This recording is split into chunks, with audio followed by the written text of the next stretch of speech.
That's new. All this week. Yeah, I am here with Shailla Vaidya, and we're going to talk about a number of things today. But the main topic of conversation is yoga therapy and concussions.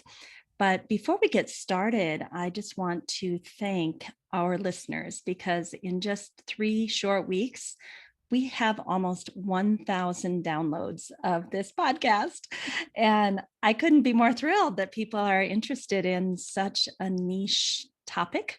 I think it shows that when you really target a particular a niche and you find those people, that it works. And I just want to invite anyone who's been enjoying this content to go ahead and put some positive comments in the Apple or Spotify or wherever you like to listen to our podcast. That always helps us too. So if you're up for that. And I also want to report that about a month ago, we started a campaign to help people in Chennai, India, through the Krishnamacharya Yoga Mandiram, offering yoga services for post-COVID long hauler syndrome, as well as people in need. We've basically said, if you need to feed people, if you need to clothe them, if you need to shelter them. And so in just 1 month, we surpassed our goal of $500 by 3 times. In our first month, we made over $1,700 for the KYM, and especially for the people that they serve. So I am very thrilled about that. And then I also, we don't have a sponsor for today. So I decided that Optimal State Yoga Therapy School would be the sponsor for today. And just wanted to mention that we have a fabulous module coming up in July. It's a 9-day module on yoga therapy and mental health. And we're going to cover everything from adult onset trauma to childhood trauma, ADHD, OCD, phobias, PTSD, from a yoga therapy perspective. So that is going to be starting in middle July, if you'd like to join us. And then the last announcement before we really get started with Shailla is that Give Back Yoga has a great program where you can join this podcast live every single week. Just get on Zoom with us, plus get 2 other courses for $19 a month. So you get four lives with the podcast plus 2 other courses for $19 a month. So I just wanted to mention that because I think it's a really great deal. It's a way to help Give Back Yoga, help us keep the good works going. And so we would love to have you join that package program. Okay, so now for the main event. I am so excited to introduce you to Shailla. And I'm so happy that I figured out how to say your name correctly, because I would have thought it was Shailla, but it's So Shailla. it's Shala, and it's a space, right? So it's the I is like a space, so it's Shala. But some people will say Shaila. It comes from the first form of the goddess Durga, Shailaputri, and she was the daughter of the Himalayas. And my parents are from Himachal Pradesh in the Himalayas, and so that's where Shala comes from. It means mountain, and then Shailaputri was the first form of the goddess Durga. So there you go, a little history lesson. Beautiful. Thank you for that. And Shailla, I know that we're going to hear about your history as a medical doctor and working in the First Nation, what some people call the Indigenous communities in Canada. And so you wanted to start with a land acknowledgement, which I'm so excited about. Can we have you take us through that? Yeah, so I am coming to you from Takaranto, which most people know as Toronto, but the indigenous name is Takaranto, and it actually stands for, or it actually means the place in the water where the trees are standing. If you've been here, we're a city located on the Great Lakes, and you will see the trees coming up out of the river system that come into Lake Ontario. And it was a traditional meeting place of many nations. So Takaranto is the traditional lands of many nations, including the Mississaugas of the New Credit, the Anishinaabe, the Haudenosaunee, the Chippewa, and the Wendat, and is now home to many diverse nations, First Nations. So we in Canada call them our First Nations because they were a diverse people living here on Turtle Island, and they had different nations. They have different cultures. And it's also home to many Inuit and Métis people. And the Métis people were indigenous, and they also had French heritage as well. So they were a mix of the two. Canada was initially colonized by the British and the French. But of course, our first people were here living and trading and carrying out their lives prior to colonization. So it's important for us as Canadians. We're going through a process of truth and reconciliation that started in 2015 to really uncover the injustices that were carried out against our First Nation people, in particular residential schooling, where they were taken, where children as young as the age of 3 were taken from their families and put into these residential schools, boarding schools essentially, with the purpose, with the intention of beating their culture out of them, of beating, so that they would not, there would, I think the quote from the bishop was, there would be nothing native about them except for their blood, that we would take that all away. And the amount of trauma that they have endured has been awful. And we were recently reminded this week, as part of the Truth and Reconciliation Commission, one of the requests or calls to action was to uncover or to search for the missing children.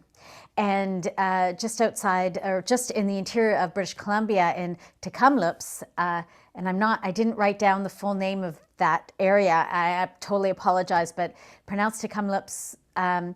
There was a residential school, and they, on Friday, they announced that through scanning, they found the remains of at least 215 children that perished at that school, or that were killed. I don't want to say that, I'm not laughing when I say that, but I want to say they were killed. They were taken from their families and they were not cared for as children. They found the remains of at least 215. The youngest appears to be about age 3 in these schools. So as a country, right now we are in mourning.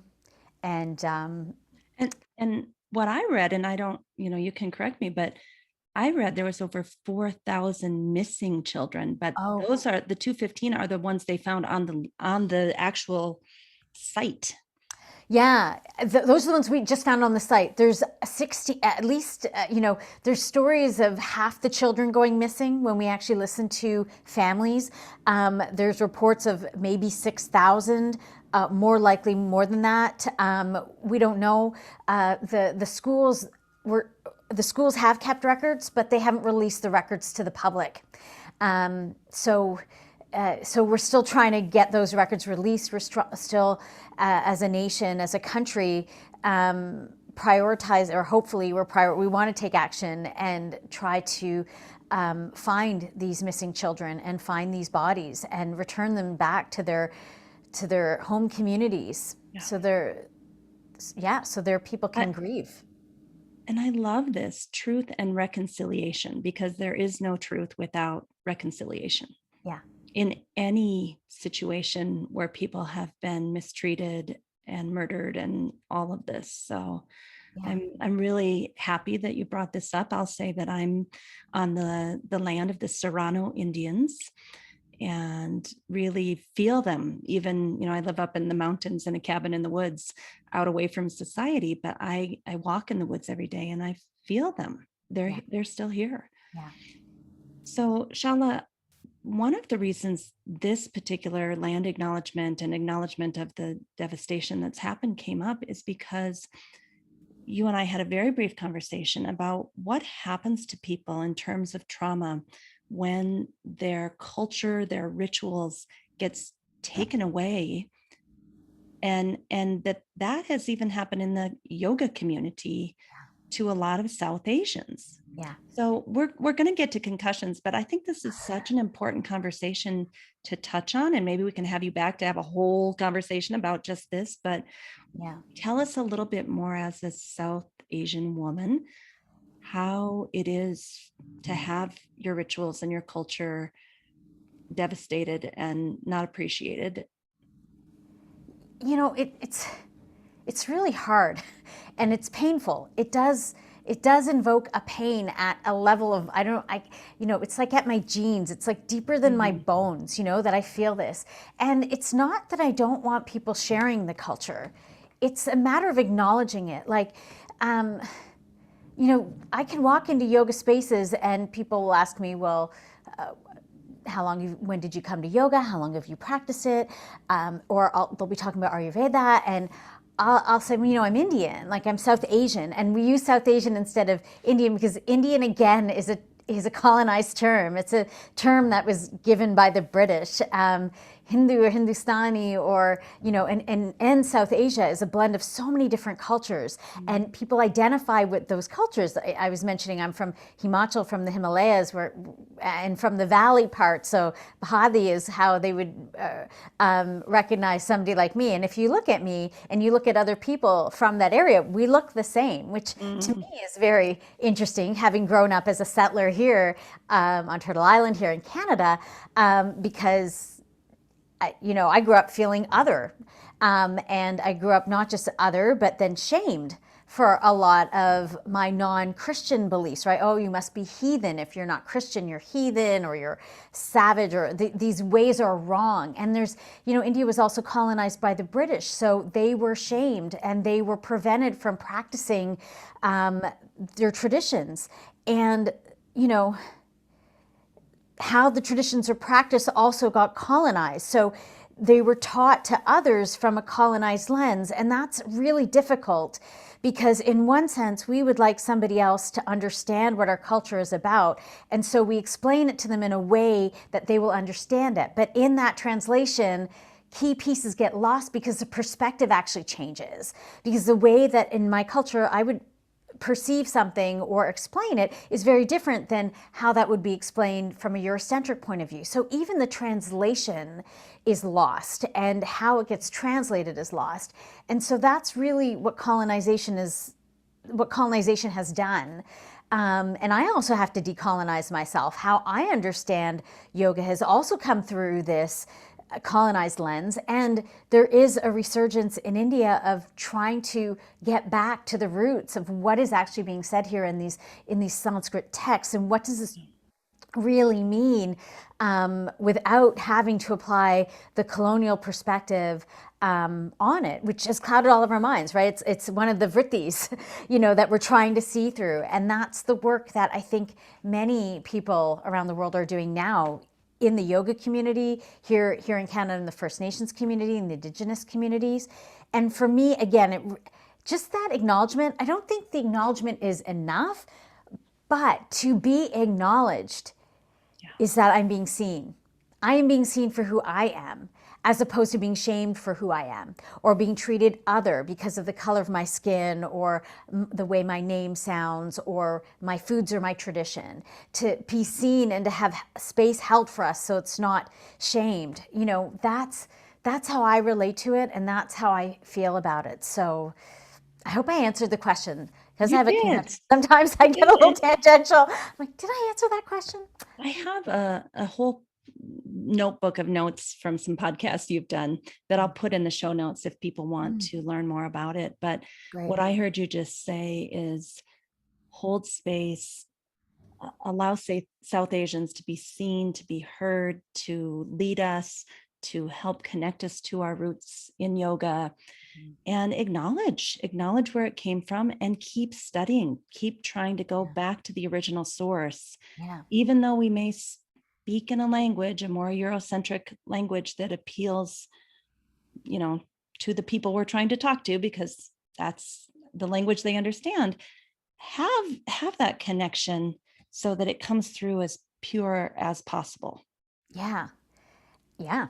And that's hard. Even I struggle with, like, how do I explain it so that you can understand it when it's a different perspective? But I think that's where, the initial, when we chant Sadhana Bhavatu, we're acknowledging the teacher and the student, and that we're both here learning. We're both a part of this process of learning and exchanging knowledge. As students, we're learning, but as teachers, we're also learning how to exchange, and how it's being interpreted, and how do we further, or how do we get the truth out. So, yeah. Well, and I think this ties so directly into our conversation today, because you are a Western trained medical doctor, although you have extreme amounts of yoga therapy, Ayurveda knowledge. But you're kind of right in the middle of the world. You're like a bridge between the in Eastern South Asian traditions and the Western allopathic medicine, because you're actually a trained medical doctor who has worked in so many amazing places, and you're this bridge between the two. So I feel like you're the perfect person to show us how to do this. We're going to apply it to the topic of head concussions today, Mhm. but I think there's so much to be seen in this hour that we have together about how you can be true to the roots of yoga in South Asia and also serve the Western allopathic medicine healthcare communities. Thank you for saying that and acknowledging that. That is what I'm hoping. I Mhm. also acknowledge that I still do have lots to learn. I'm not. I feel like the more the more you know that there is to know. Like sometimes too little knowledge is not a good thing either. So I don't necessarily consider myself an expert on Ayurveda, and I've practiced it. I've definitely did it in my yoga and my yoga therapy, and I'm still not. I still don't know that I'm an expert in the profound teachings of yoga, but I do consider myself a student, and yes, I've studied quite a bit and I've applied it and worked with it.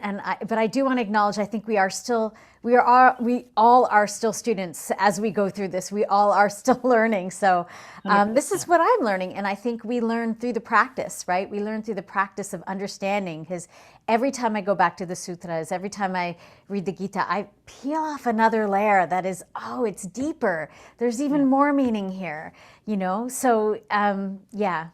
I hesitate with the word expert. I just, I know. And that the fact that you are watching yourself and making sure that you don't have a vidya, meaning you don't know what you don't know yet, yeah. that to me is the sign of someone who's really sincere about our personal transformation and growth and development. And like you said, the more we learn, the more we realize, oh my God, I know nothing. 20 years Oh ago, I my knew God. way more than I know now. I know. I know. I know. But that's the So, beauty of it all, right? So yeah. And certainly sustaining concussion myself has given me much more insight into many things, and it's really made me really go back to some of the practices. And even like we talk about, oh, we should all practice self-care, we should all do these, and it's like, whoa, this is hard. Like going back, catching those thoughts, right? Seeing the vrittis, understanding what it means to be compassionate, treat yourself with Maitri Karuna, understanding what equanimity means and what indifference means. mhm. Wow, it takes you to that different layer. It certainly has made me more humble. Yeah. So, So yeah. let's dive into the topic of the day. Mhm. And I met you shortly after you had this pretty serious head concussion, and I also had one 6 months earlier. And at the time, you did a great job at the Misty conference that I attended with you in Canada, which is kind of the Canadian conference put on by Helene Corvette. But at the same time, I remember walking down the hall with you and you saying to me, "Oh my God, my head is killing me. I don't know what's going on. I feel out of it." Like I remember you just kind of, I don't know if you can tell me, but it almost seemed to me like you were like, why the heck did I sign up for this conference? I know. And yeah, and there was a few, and I committed to them prior to hitting my head. I had a bike accident, Mm. and I had a helmet on, thank goodness, but my head did hit the ground and I skid, and it hit a couple of times. And I think in my first year, I probably underestimated. I just assumed, like, oh, I've hit my head multiple times before. I used to snowboard. I had a concussion playing hockey. I just assumed I'd get better faster. And I didn't realize the impact of that head injury, and I didn't realize how long it would take, and that there was a cumulative effect, and there's probably an age effect and a gender effect. And it's interesting because you can push yourself in concussion sometimes to force your brain to do something, but it's like an engine. When it's been pushed too far, it will stall, and you'll be trying, it'll turn over but not catch. Like all of a sudden, it'll just be like like the smoke is coming out of it. It can't do anything anymore for a couple of days. And I remember after that conference coming back, I was like, I can't believe I did that. I'm so exhausted. And I'm like, I took the rest, I was going to take the rest of the week off. And I say going to because something else happened.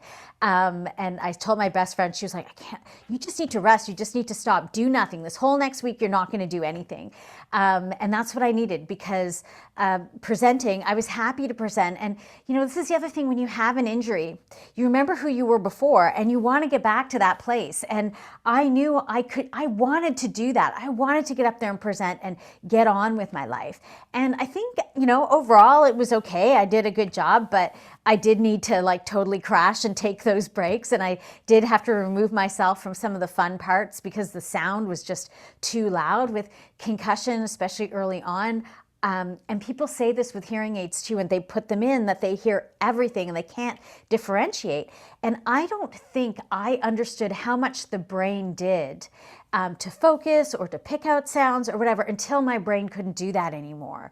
And then you realize everything is just coming in and there's no filter. So yeah, I couldn't filter sound. I remember that first night we had a faculty dinner and we were doing a round table where we like played musical chairs to meet each other, and I met you and I got to you and I was like, all I could hear is everything. And I was like, there's not going to be any kind of conversation happening. And you gave me the permission to leave, which was so important because for some reason I felt I must stay. This is important. I have to be here. And, you know, I was learning taking care of myself is what's important, that if I don't have, I can't give. That, you know, the opportunities will still come if they're meant to be. And this is, you know, to me, the greatest act of surrender, Vishvara Pranidhani, that, you know, this is how it is. It's not resignation, is acceptance, and you have to do what you need to do. So my concussion has taught me how to care for myself. And I'm actually looking back on it because my insight at the time is not the insight I have now, even though I think I was fairly insightful. I don't think I realized the effect of pushing myself at that time to present. So maybe that's the first lesson of today as a yoga teacher, a yoga therapist, that helping people to understand that number one, they can slow down. They aren't going to maybe go back to exactly how they were before. There's going to need to be some changes in perception in terms of who am I, what is my identity, what was I capable of before, and what is my life potentially going to look like going forward. Even today, as we were getting on the call, you said you woke up with a really big migraine and you weren't sure your brain was going to work for you today. Yeah. And this is what, 3 years later? Yeah, it's 3 years later. It's 3 years later, and I'm still getting headaches. But my relationship to that headache has changed, to my headaches has changed, and the pattern has changed. So yes, as yoga therapists, you know, that self-reflection that we're teaching people, but to be the one mirroring back is really what we're doing in therapy, right? Is to help hold space for it and mirror back and to guide. That was important. And then also the realization that, you know, 3 years ago, or 2.5 years ago, or even 2 years ago, or even last year, if I had this headache, it would take a lot longer for me to get better. And I still have hope because I know that even though the moments feel like they're just as bad as the first day, the length of those periods of where I have headaches seem to be getting shorter, or my recovery seems to be getting better. So I don't know where I'm going to be in a year, in 2 years. I know that I'm a different person than I was 3 years ago. And even if I didn't hit my head, I would be a different person now than I was 3 years ago. And this is the path that I'm walking on. Yeah, so this is how it is today. Yeah, and I'm going to talk a little more in this interview than I normally do to give your brain like a little moment to rest in between thoughts. Yeah. So I'll just like take it away for a few minutes. You just rest and then come back, because I have had a concussion too, and it literally feels like your brain is frying. Like, I don't know if I can go another 30 minutes like this. And I think we need those little breathing breaks to just be like, okay, cool down, little brain, cool down, you know? Yeah. Frying is a great term. I used to call it the brain burns. Like I could just feel my whole head burning. And I was thinking about this the other day that I don't feel the brain burn as much or often anymore. Whereas when I first started out, it would be like 20 minutes of any activity and then longer. And I've had to really apply that self-reflection, the swadhyaya, to really learn where is my point of where I'm okay versus where I'm overdoing it. And, leaving, I tell my patients, leave when the party's good. We all know what that's like when you Mhm. overstay at a party.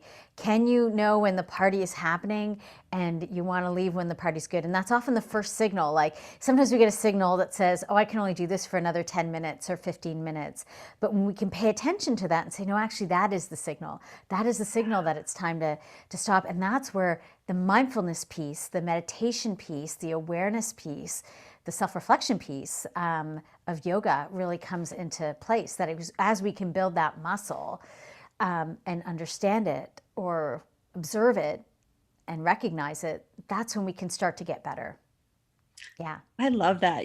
Someone said to me something similar once, that when you have a beautiful meal in front of you, but you have your first burp, that's when you need to stop, even though your eyes and your tongue are like so excited to have more. And it's similar and so now every time I have that happen, I'm like, okay, I'm done, even though I want more.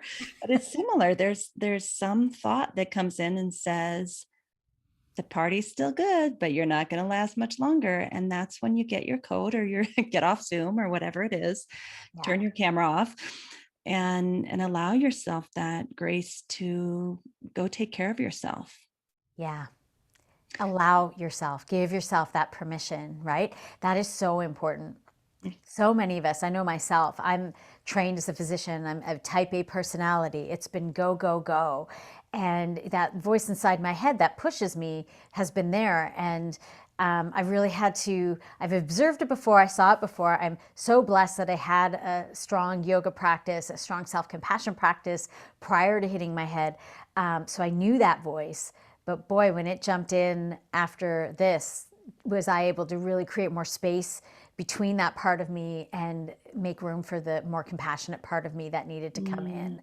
So yeah, so blessed that I had this.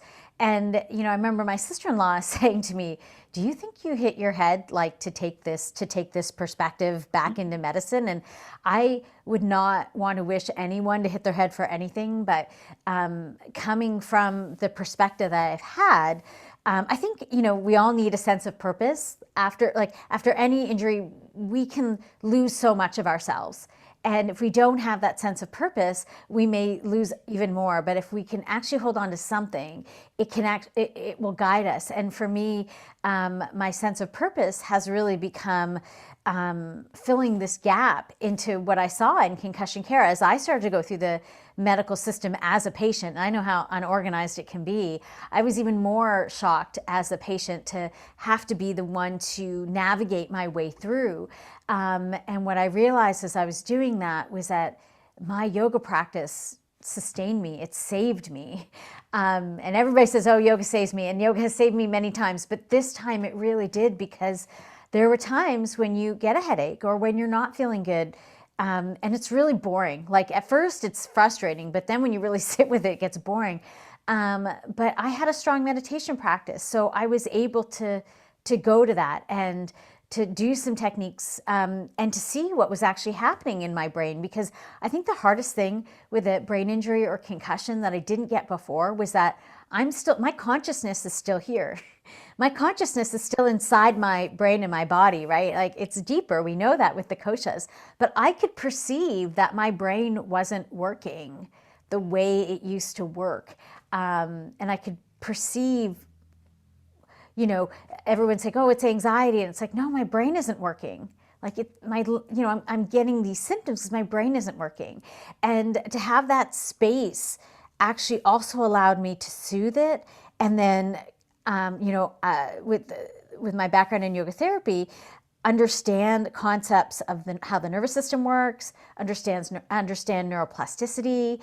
And so I had hope. where some people may lose hope.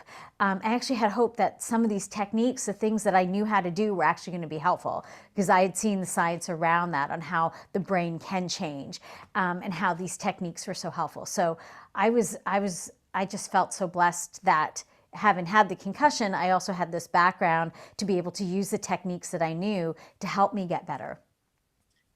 So I just heard a few things there that were just popping out at me. Number one is this idea that, and you didn't say this word, but, and correct me if I'm wrong, but there's some grief in losing that version of who we used to be. And I think we see that in so many chronic illnesses too, from autoimmune disease to chronic pain, that type of thing. So there's this grief, but the thing that pulled you forward was Svadharma, your personal life purpose. Not that the accident happened to make you a specialist in yoga therapy, but that you took the lemons and you're doing the best work you can do on the planet with the situation you're in, and you're probably going to help millions of people, right? That you've taken those lemons into lemonade, and it was that dharmic purpose of, I'm going to tell people about my experience. Yeah, I think the Swadharma really came through, Mm. unfortunately or fortunately. But the grief process, thank you for acknowledging that, because I think, because there's stages of grief, and we go through them, not necessarily stage 1, stage 2, stage 3, but in different ways. Like, we go through denial, we go through bargaining and fighting, and eventually we get to acceptance. And I really think I'm getting to the acceptance piece at year 3. I'm much better at saying no. But I have had to grieve a lot. And, with COVID, we've had to shut down, but I feel like my life has been shut down for the past 3 years anyway. I was actually just being able to go eat at a restaurant with the sound in February of 2020, but prior to all of us shutting down again. So there's been grief, and I do feel like I've regressed during this time just because of the shutdown, and many of us will feel that the depression or the isolation has done that for so many of us. So grief is a very real one, and allowing myself to feel that and to sit with that is something that I think I'm really only in the past 3 or 4 months, maybe longer and shorter periods, but really have allowed to actually come to this place of acceptance. Of this is where I am, and this is the speed I am going. And I say that because I was probably rushing when I hit my head. I was before my last day of work, before my summer vacation, trying to get things done, trying to get to the yoga class that I absolutely love to go to. And I was probably rushing when it happened. And I see that with a lot of my patients, intentionally or unintentionally, there was some kind of rush happening, or their life was rushed. And there's a saying that one of my she was one of my patients. She's now a yoga therapist, who had told me, she'll probably be listening. She said, have you ever heard the expression feather truck brick? That the first time the universe brushes you with a feather, right, gives you a sign by brushing you with a feather.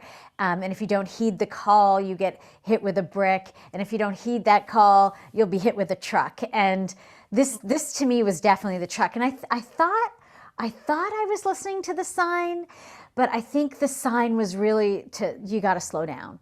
You really got to slow down. And I was listening to the interview with Perez that you had done a couple of weeks ago, and he was talking about somatics. And he said, slow down to the speed of the body.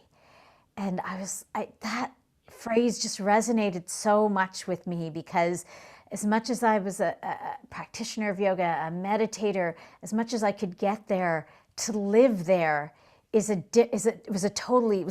was multiple layers I was peeling off to start to live at the speed of my body. And children, I think, live at the speed of their body, and then we go through education and we unlearn it.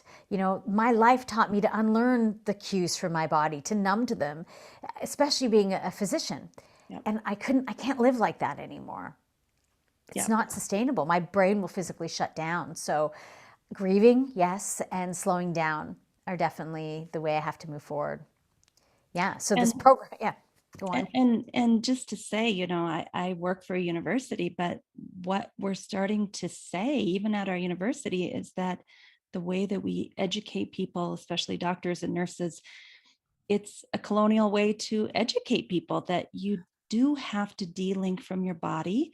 You cannot listen to the signals to go to the bathroom or to have a drink or to any of it, that basically you're a productivity machine and you're going to work 36 hours straight without a break, and that's how we're going to keep the economy running, so not to veer off from this experience of being embodied, but just to acknowledge that, wow, we are trained to do that. And so, going back to what you were saying about somatics and embodiment, I was wondering, is there, in your healing process, is there like a mechanism, with whether it's, meditation, changing your neuroplasticity, or whether it's slow breath and movement synchronized, is there some yoga tool that you think has been the most helpful? Granted, I know you're practicing all of them and we want to get to a lot of different ones, but is there one that's just like, yes, this is the one that anyone healing from a concussion really needs to pay attention to? Yes, and saying yes is hard because I'm a lumper, not a splitter. I think researchers are very good at Yeah. splitting, and I think it's everything. But slowing down the breathing, if you had to learn one skill, because just in exhaling slow and coming back to a slowed breath where you're releasing, right? Starting with that exhalation, and then the inhalation will follow.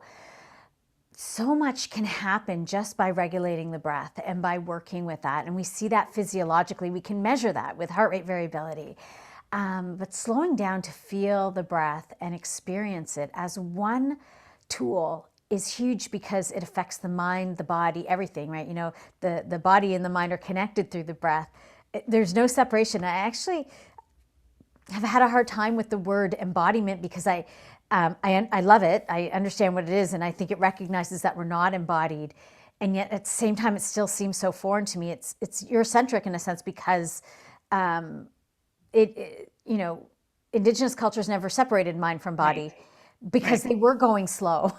Right, and they were taking all that in, and no matter what background you are, we have unlearned that in all our ways, especially in our training. And to come back to that, slowing down the breath, it's probably the most important thing, I would say, because it's the piece that everything else is linked to. Slowing down the body is also important. I practiced Tai Chi when I first hit my head. That was my go-to, and they said they weren't breath oriented, but body movement oriented. And I was like, yes, but when you move that slowly, or when you do those practices, the breath actually naturally slows down. So whether you're aware of, whether you're focusing on it or not, it's still such a key component to the whole process. Yeah, so I And would say the breath. you and I are both, we study the Krishnamacharya tradition, which Mhm. focuses on that very slow, synchronized breath and movement. Mhm. And I laugh because in our training, we have people come from other traditions, and we start teaching them just the inhale, let the arm open and watch your thumb, and Yeah. exhale, bring it back to your heart. And they call it mini yoga. They're like, what are we doing? This isn't a workout. I need to get toned. And it's like, no, we are doing such deep work to the neuroplasticity, to the connection of body and mind, not just slowing down in the practice of breath and movement synchronized, but that takes you into your life and slows you down. Yeah, absolutely. And I mean, I could say so much around the importance of that. So many thoughts in my head. One is that, in India, in South Asia, when they think of yoga, it's most often around pranayama techniques. And then in the West, it's because the movement was what was sexier, what was sellable, or it may have also just been the age of the people who were going to India at that time, because we often even teach kids like through movement as a gateway, that's what really took off. And yet, one of my teachers, Indra Mohan, who I have so much respect for, Mm. says, yoga is not a workout, it's a work in. And when you practice with someone who is breathing that way, and who is slowing down. The beauty of this practice is also the co-regulation that happens. This is what we see with one-on-one, that if we can do for ourselves, the other person will naturally resonate with that. And we have the science for that in the limbic system, that is what's happening. We can even see that on functional MRIs, but that is, the breath is so key. And it's a gift, because I've seen people who've come from other traditions who start to work with the breath.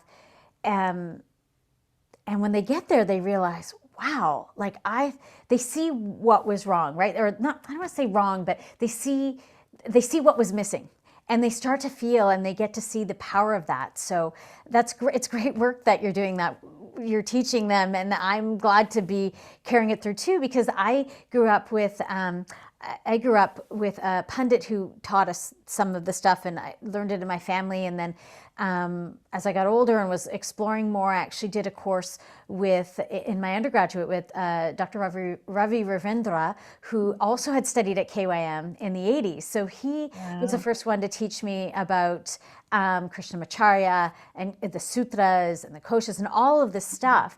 And it was funny because I remember writing papers for him, and this just came up because I just saw a post that Dr.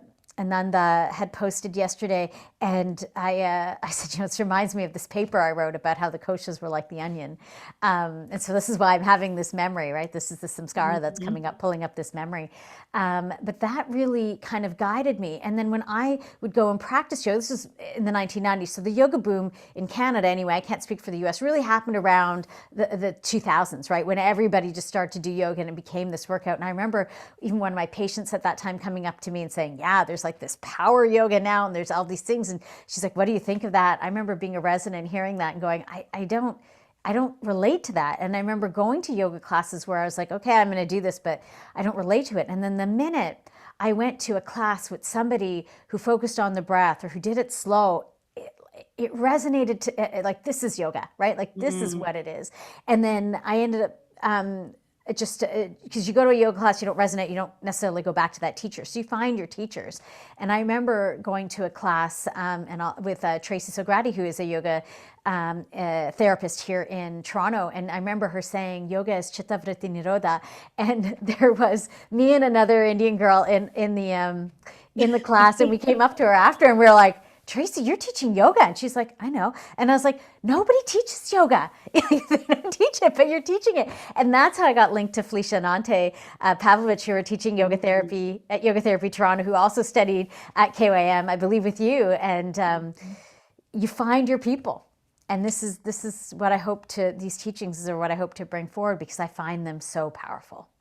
And I want to bring your website up at the very end to show people how you've integrated the East and the West seamlessly. And you have a big quote on there saying, yoga is chitta vritti nirodha. So we're going to come back to that little breadcrumb.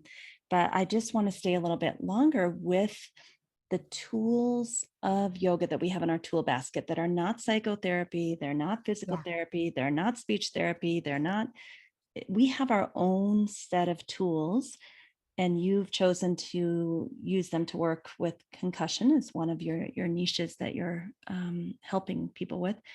Tell us a little bit about the neuroplasticity aspect of the brain healing itself, and maybe even, if you can, how you perceive that the yoga tools are helping to promote that healing. Yeah, so that's really huge, right? Because there's so much in yoga. And what I brought the East and the West together around stress, the stress response, and recognizing the Western medicine has forgotten, because it probably used to be there, the holistic aspect of the body. And for myself, getting into it, it was after having burnt out, but really coming back to yoga and the practices to slow my body down, to regulate the nervous system. And from there, I started understanding more about the brain can change and neuroplasticity, and how we can lay down new patterns of action, which I would call samskaras. And in neuroscience, we would say neurons that wire together, fire together. So what needs to happen for that to happen, though, is the brain has to be in a resting state. Like, it can't be stressed. It can't be in the fight or flight response. Although if you learn something in fight or flight, it will get imprinted quite strongly in your brain, because it'll probably be in a trauma response that you would remember that. But to actually change the brain, we need to do slow, repetitive movements. We need to lay down a new pattern. And doing that, regulating with the breath and the movement, is so important. And feeling it, being conscious of the change in pattern, is really important. So there's many things in yoga that foster that. And I think that's what the science shows, is that when we slow down and we repeat, that we then start to rewire the brain.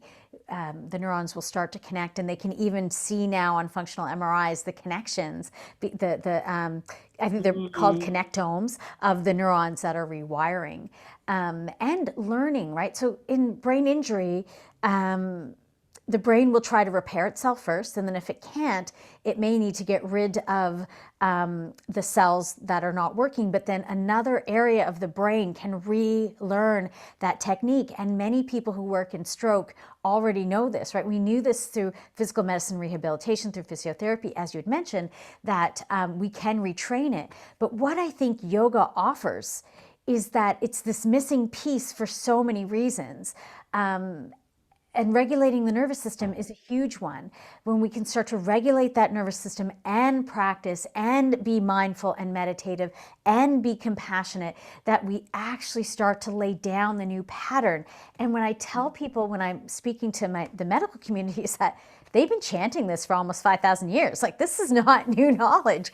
They actually have how to do it step by step, written in the yoga, or chanted in the Yoga Sutras.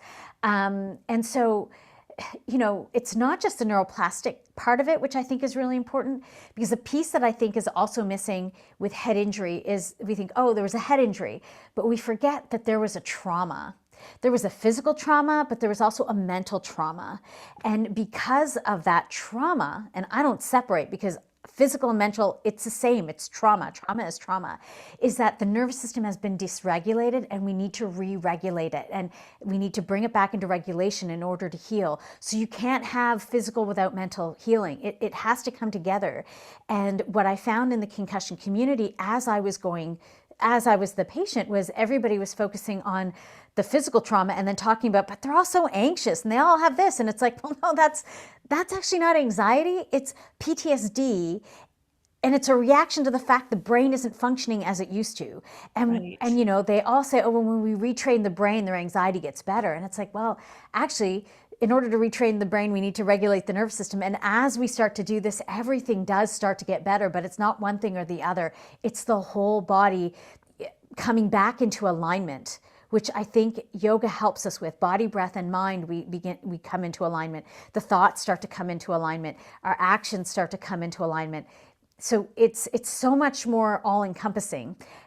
Bringing that all back into alignment, yoga is, to me, an essential piece.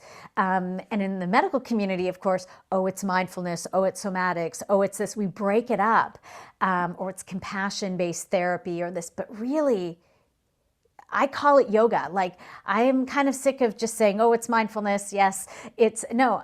When I show up in the medical community, I'm like, this is yoga, and you should know what this is so that you can acknowledge the roots of where this came from. Because when we don't acknowledge, we also miss. We start to think that the way that it's just the mindfulness piece. No, that's just one piece. There's Right. so many pieces. And that's the beauty of this holistic practice. And that's how I think it helps. I hope I Whew. answered the There was question. so much juiciness in there, so much juiciness. And I'm going to just read something that I took a screenshot on Facebook one day, and it was something that I actually didn't get upset about, because I felt like, okay, this person just doesn't understand. He basically writes about yoga therapy.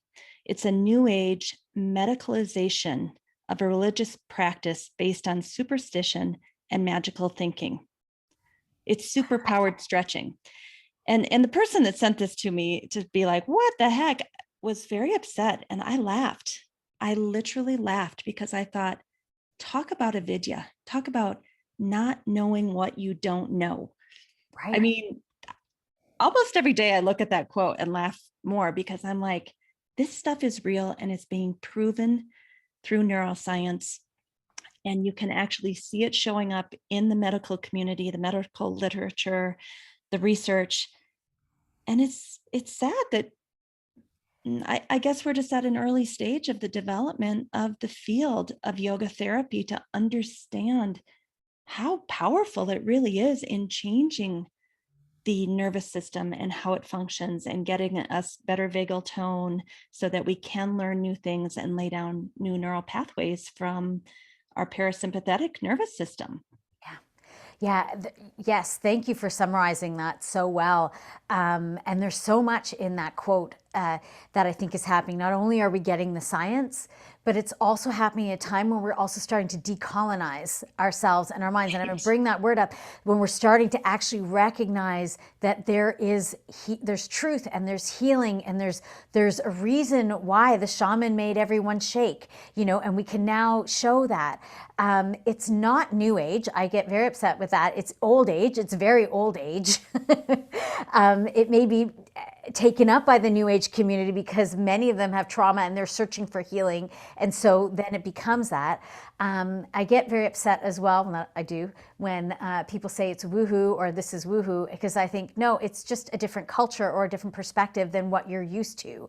And that othering is, that feeling other or not understanding is uncomfortable. And so then we label it as something that we don't understand. It must be woohoo.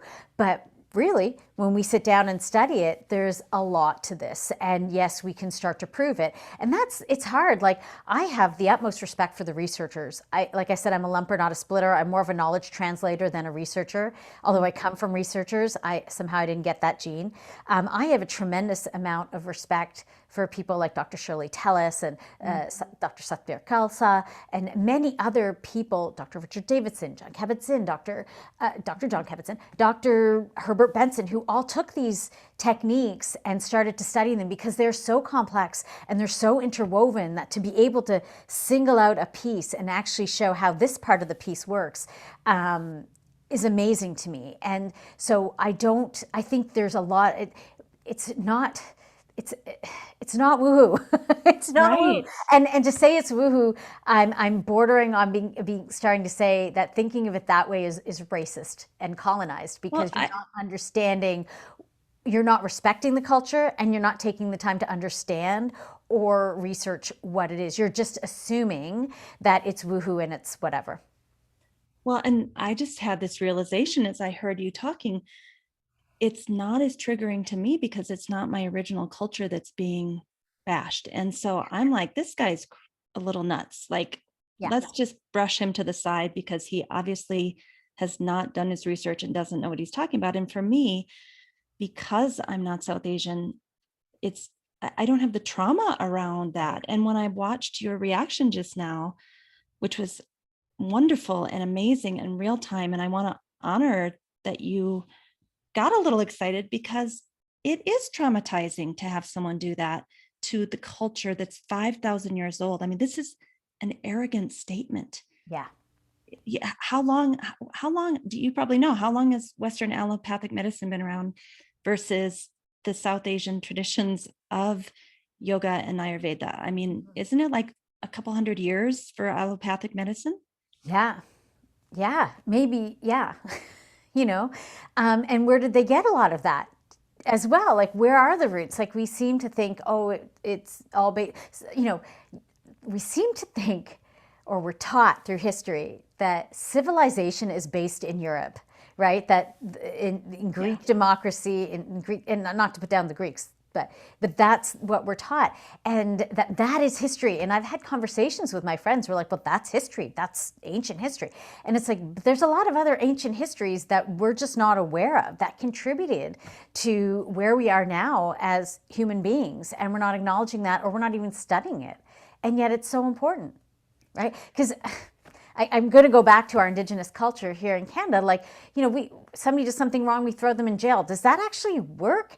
No, that actually doesn't work. Why are we doing that? And, other cultures have other ways of rehabilitating somebody, not to say wrong or right, but there's other ways to do this that actually are beneficial for everyone involved as a healing mechanism, recognizing that somebody commits a crime or trauma probably based on their own needs, on their own, some kind of trauma within them, right? That is Right. acting out. So yeah, I feel it's arrogance, and it's arrogance that if you're not from the culture, again, it's white supremacy. It is. I think I actually read that thing, and I think I know who wrote it. So I may be a little bit more. It may get to me a little bit, but yeah, I think it's arrogant, and they haven't taken the time, and that can happen from any culture, any person in any culture who oppresses another culture or who observes another culture with not taking the time to understand it. Yeah. And the reason I think it's important for us as yoga therapists, and it's strange that the conversation started with land acknowledgement and this is all coming together, is because we as yoga therapists have to stand up, whether we're South Asian or whether we're light-skinned white people, we have to stand up and say, this has value. Yes, evidence-based medicine is important. Research is important. We appreciate it. We love Richie Davidson. We love the Dalai Lama. We love Shirley Tellis and all the people that have made that their life work. Yeah.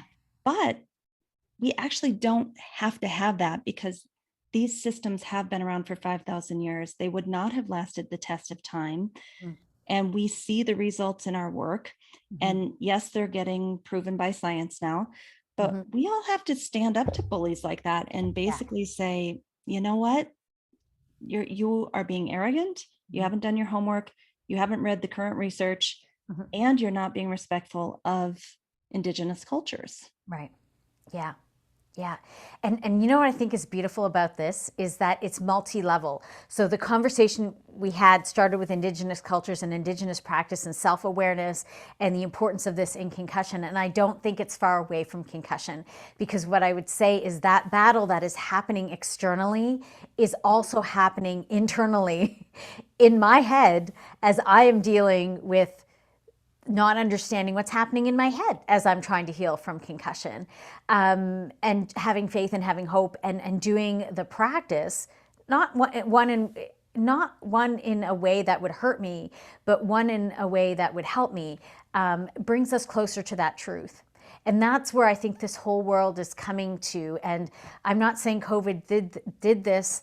The minds predicted 2012, everything would start to change. And I think it has, but this upheaval that has happened with COVID, this bringing up of the injustices and holding them, we're all at home, like essentially doing nothing. Maybe we're working from home, but the world has stopped, and it has given us this time to look and see, and these injustices that were happening around us. It's not just happening in the past history, but with George Floyd, like, he wasn't the first one, but it was just so, it just represented so much, and so much pain was unearthed with that. And the same with what we're seeing with our Indigenous cultures in Canada. They found this grave, and we know there's more, and that it's not just them, and it's not history, it's ongoing. But we need to create change. Change needs to happen, and it needs to happen through showing of respect, understanding, and coming together and learning how can we coexist. And that one way isn't the right way, but we are stronger together when we put all of these practices together and understand them and respect them and their role in keeping us healthy and our planet healthy. We're not just humans. We're not just here living by ourselves. We are an interconnected species. And yeah, right down from what's happening inside of us at the time to how we relate to everybody else. So, and how we relate to ourselves, I often find the most important. So I am going to bring this back to how I relate to myself with a concussion, because I find in my work as a yoga therapist and after it's hitting my head, that those who are critical of others are often more critical of themselves. So I look at the person who is judging others and who thinks it's okay to be that judgmental. And I recognize now, having been a therapist, wow, if that's what you're saying outwardly, what are you saying internally? Because most of us are far harsher to ourselves than we are to anyone else. So, there's suffering here. And let's bring that up and recognize this, have our boundaries. We need to have our boundaries with people like that. But then recognize clearly there's some pain here. Because if you're spewing out, how empathetic of you as you're trying to heal from a concussion, and this goes for anyone working with a chronic illness or injury, Mm. having society have structural and systemic things and things like this happen that are an additional layer of trauma to try to work through while you're trying to heal, Mhm. grieving, trying to find acceptance of your new life, trying to carve out time for self-care as a physician where you can slow down and do the breath and movement while this tornado is happening in society. I mean, no wonder we don't heal, I know. right? Or it takes Yeah. a long time, or it's really hard work. Yeah. And all these externalities that do affect us slow down that process. And this is just how it is right now. Yeah. Right. And so it's really, it's coming back to that agent. Where do I have agency? And this is where I need to put my boundaries and say no around the things I can't do and recognize what my limits are and what I can do with what I have right now. It's I love it. hard to So, find peace in that place, but I feel like I'm coming to that place of peace with this. Yeah. And wow. you have to, and I hate quoting Dr. Phil, but he said you have to teach people how to treat you. I feel like as people, Yeah. we have to take responsibility for how we treat others. So I don't just want to, but at the same time, there's some truth to what he says is that I have to teach people how to treat me now because they see, oh, you look fine, you sound great, but they still treat me as if I was fine. And I don't want to be treated differently or like I have, you know, that I'm not capable. But I also have to be clear about what I can do and what's possible and what I can't do and where my lines are for that. Yeah. Yeah. So I just want to do a very brief review, if you have a couple more minutes, about the different kind of tools that we talked about today, just to help people put the pieces together. Mhm. We kind of started off talking about perception, and yoga is all about cleaning the lens and getting a clear perception. And when it comes to concussion, you don't even realize that you're frying your brain. You don't even realize you're pushing too hard. You don't even realize that your life is moving way too fast. And getting those new perceptions and then finding acceptance around that and doing the self care. I mean, these sound like kind of fluffy things, but they are the essence of what we do as yoga therapists and the most important things. Don't Mhm. you think? Yeah. And that it's tapas. This is Yes. active work. And it's probably some of the hardest work that I have done um, to slow down the action of going slower, right? Because we think, oh, we're doing less. It takes a lot of work to do less and to be okay with doing less. And again, to move at the pace of the body. So, And to yes. grieve that loss of who we were when we were 25 and could go 20 hours a day. And I always say, when I got in chronic pain, I always say, well, it was the biggest blessing of my life, because I probably would have kept going in that direction until I was 60 and then had a bunch of really horrible chronic illnesses. But now I've been forced to slow down at age 45, Yeah. 5 years ago, Yeah. Yeah. So, and then you also talked about, you felt like the main tool, and although we didn't even get into Ayurveda and microbiome and all of that because we didn't have time, but the main tool is this slow breath and movement synchronized from the parasympathetic state, improving your vagal tone, Mhm. getting your nervous system so it's not dysregulated. All of those things are going to help the brain rewire and fire a little bit. I don't want to say more appropriately, but in a way that's more supportive and beneficial in your life. Mhm. So, slow breath and movement Mhm. in kind of a Tai Chi meditative type quality. And those to me were the main things. And then you also said something about really being mindful of when before you've hit your limit, in terms of you're still having fun at the party and you go get your coat and you leave, because you know that your brain may not last another 15 minutes and then you've overdone it. Yeah. Is there anything that I missed, or is there any last thing you want to add? I would say the self compassion piece on top of that, because it's really hard to do all Mhm. that to, again, to be kind to yourself as you're doing it. Because I think I can't speak for anyone else. I'm going to use I think I would have said that I was giving up or that I'm going too slow, or I should be doing more, doing better. And it took me a while to retrain that voice. And the self-compassion piece of this is enough was really, yeah, really beneficial. And again, these sound like, oh, self-compassion, whatever, right? But it's the biggest thing. Yeah. It's the biggest thing. And we, in our society, maybe going back to our earlier discussion about colonization and all of that, maybe in our attempt to be so productive and capitalistic and all of it, we have forgotten what's important. And I think this is the superpower of yoga and yoga therapy, right? Yeah. That we're going to help people come back to the roots, come back to the indigenous people and the slowness and the connection with Mother Earth. Like, that's what we're here to do. Yeah. Yeah.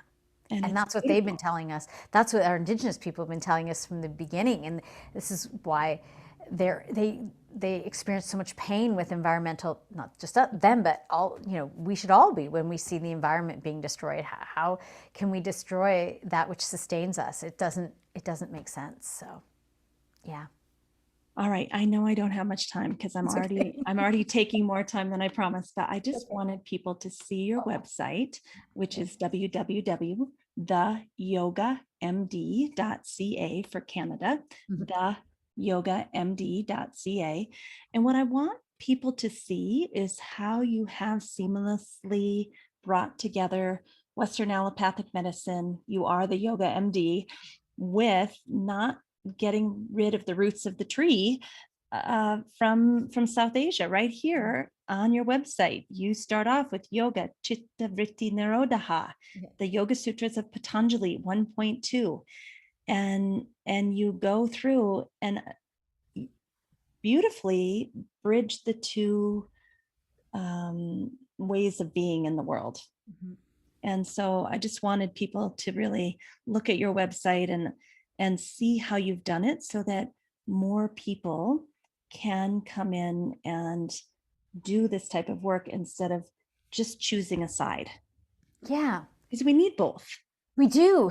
And that's evolution, right? Because in both Western and Eastern medicine, there have been practices that maybe weren't helpful. And so we still need to study and make sure that what we're bringing forward is the stuff that actually helps without poo-pooing either side, but showing respect for them. And we're going to need both to move Yeah. this work forward Yeah, in the world. absolutely. Absolutely. Yeah. Well, Shaila, I feel so happy about how our conversation turned out. We never know where it's going. And I want to point people to your program because you've barely touched the surface right now Oh, yeah. about concussions, right? You, like we said, we didn't even get to Ayurveda and the microbiome and all of that. Yeah. But all of that they can learn in your concussion program. Is that right? Yeah, so my program is called Reconnect Concussion. And because we know when we bring people in groups, the healing happens, we heal in connection. And that's really important.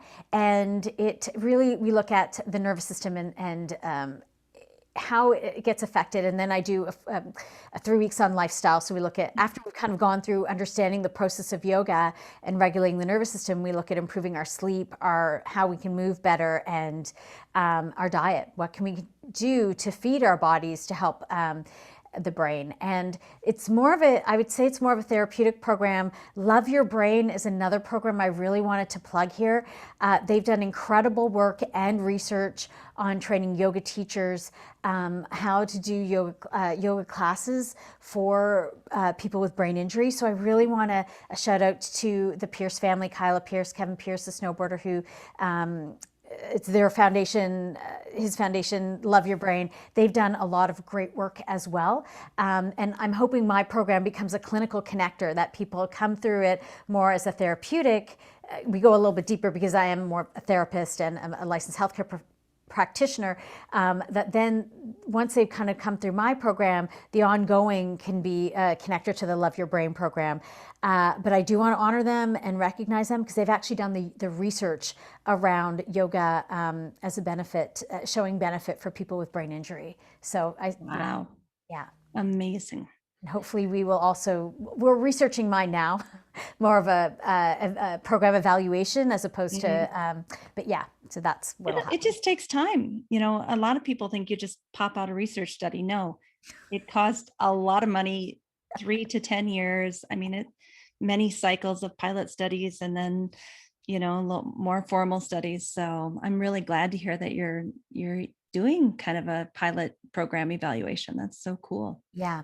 And soon we will have a website for Reconnect Concussion. So you'll at least be able to purchase some of the modules to do yourself. And that's Mm. patient directed. And I don't want to speak too soon on whether I'm hoping that we can get some funding for that. So we'll see. Well, So that shout people out to the funders. yeah, because I would like it to be accessible. People with brain injury have found themselves not being able to work. They lose their jobs. They often lose Mm. relationships. Everything just kind of falls out from under you when your brain doesn't actually work. So trying to make it accessible is something that I'm really working on too. Well, and I think even PTs and OTs could take this. I went to a PT conference or an athletic trainers conference to present on yoga therapy. And they said, "Do you know this woman in Canada that's working with concussions? We want her to come next year." So it's not just the yoga community, but the athletic training community, the PT community, the OT community, maybe even the psychological services community of mental health. I think your program has a lot of potential in many different areas. Yeah, let's hope, right? Like, Oh, I know it. I and see it. I'm at this one step at a time because when I think of where I want to be and Mhm. where I am, and what has been helpful for me is when people say, "Wow, you've really done a lot." Because I feel like I've spent half my time in headache and a dark, not being functional. And my neighbor said this to me last night. He was like, your function before was pretty good, like you're pretty high functioning. So, it's yeah. I'm getting okay with it. I'm getting okay with the speed, and I do hope that we can bring this to more people, and we'll And pilot it here in Toronto. I'll just end on one positive note. I have found that the things that I felt were holding me back in terms of chronic pain or my concussion, it gave me the time to actually have discrimination and clarity before I moved to the next step versus before I was running so fast. I was lost and doing unnecessary things and going down alleys I shouldn't have been. Slowing down actually is the new way to speed up. Absolutely, 100%. And I think I learned it yet again this week. The importance of slowing down and making sure each step is done correctly, properly, and reviewed well, so that when you do put out what you do put out, you can stand behind it. And Yeah. yeah, I think, yeah, because there's so much pressure, I think, now with the internet and social media to keep up with the Joneses or to put stuff out there. And so much of it is really garbage. So Yep. for me, it's, yeah, slow down. Don't pay. Oprah says, run your own race. And There you go. yeah, so that's what's on my thing. Run your own race. And slow down to speed up for sure. So thank you so much, Amy, for having me Thank and for you. allowing me to share. I loved our conversation. And again, Shailla Vaidya, you'll be hearing a lot more about her. Will you say your website one more time so they can come find you? Because you also do burnout programs for Yeah, physicians, which we didn't yeah, even get into, but anyone who's listening any healthcare provider might want to look into your burnout programs too. yeah. It's the yogamd.ca, constantly renaming the burnout program, but right now it's R&R for burnout. There is a book that is getting, hopefully will be published soon. And we're getting the program up online too. So Perfect. yeah, All right. You have a wonderful day and thank you so, so much. thank you. Thank you.